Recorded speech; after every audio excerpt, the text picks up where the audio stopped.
जय गुरु जी। दोस्तों, ये है आपका अपना प्रिय आरजे आदि कश्यप मुंबई से मानू सर आपके लिए लेकर आया है आपका मनपसंद प्रोग्राम पॉजिटिव कर्मा। आज है एपिसोड नंबर 455। कभी जीने की आशा, कभी मन की निराशा, कभी खुशियों की धूप, कभी हकीकत की छांव, कुछ खोकर कुछ पाने की आशा, शायद यही है जीवन की परिभाषा। आरजे आदि कश्यप मुंबई चा मानुस। दोस्तों, आज आरजे आदि विशेष कुछ अलग हो जाए, उसमें मैं आपको एक सच्ची कहानी जो हाल ही में घटित हुई है टोक्यो ओलंपिक में, मैं आपको सुनाना चाहता हूं। और कहानी का शीर्षक है, कहानी नहीं है बल्कि एक सच्चाई है, और जिसका शीर्षक है त्याग। शुरुआत होती है इस वाक्य की कुछ इस प्रकार। केनिया के सुप्रसिद्ध धावक अबेल मुताई ओलंपिक प्रतियोगिता के अंतिम राउंड में दौड़ते वक्त अंतिम लाइन से कुछ मीटर ही दूर थे और उनके सभी प्रतिस्पर्धी पीछे थे। अबेल ने स्वर्ण पदक लगभग जीत ही लिया था कि इतने में कुछ गलतफहमी के कारण वो अंतिम रेखा समझकर 1 मीटर पहले ही रुक गए।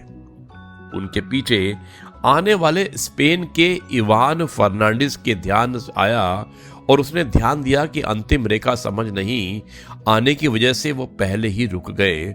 उसने चिल्लाकर अबेल को आगे जाने के लिए कहा, लेकिन स्पेनिश नहीं समझने की वजह से वो नहीं हिला। आखिर में इवान ने उसे धकेलकर अंतिम रेखा तक पहुंचा दिया। इस कारण अबेल का प्रथम तथा इवान का दूसरा क्रमांक आया। पत्रकारों ने इवान से पूछा कि तुमने ऐसा क्यों किया? मौका मिलने के बावजूद तुमने प्रथम क्रमांक क्यों गंवाया? इवान ने कहा कि मेरा सपना है कि हम एक दिन ऐसी मानव जाति बनाएंगे जो एक दूसरे को मदद करेगी, ना कि उसकी भूल से फायदा उठाएगी, और मैंने प्रथम क्रमांक नहीं गंवाया। पत्रकार ने फिर कहा, लेकिन तुमने केनियन प्रतिस्पर्धी को धकेलकर आगे लाया। इस पर इवान ने कहा कि वो प्रथम था ही, यह प्रतियोगिता उसी की थी।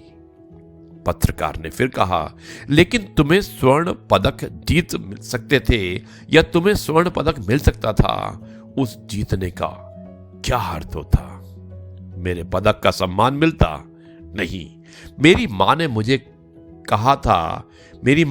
कहा होता, संस्कार एक पीढ़ी उससे दूसरी पीढ़ी तक आगे जाते रहते हैं। मैंने अगली पीढ़ी को क्या दिया होता? दूसरों की दुर्बलता या अज्ञान का फायदा ना उठाते हुए उनको मदद करने की सीख मेरी माँ ने मुझे दी है। दोस्तों, ये थी एक सच्ची कहानी जो टोक्यो ओलंपिक में हुई थी, और मुझे उम्मीद है कि ये कहानी आपको पसंद आई होगी। और इसी तरह से त्याग देना पड़ता है, अपने असूलों का त्याग देना पड़ता है आपको, अपने आप का। जब आप देखते हैं कि सच से बड़ी कोई चीज नहीं होती है, क्योंकि कहीं ना कहीं पर आपको जवाब देना ही पड़ता है।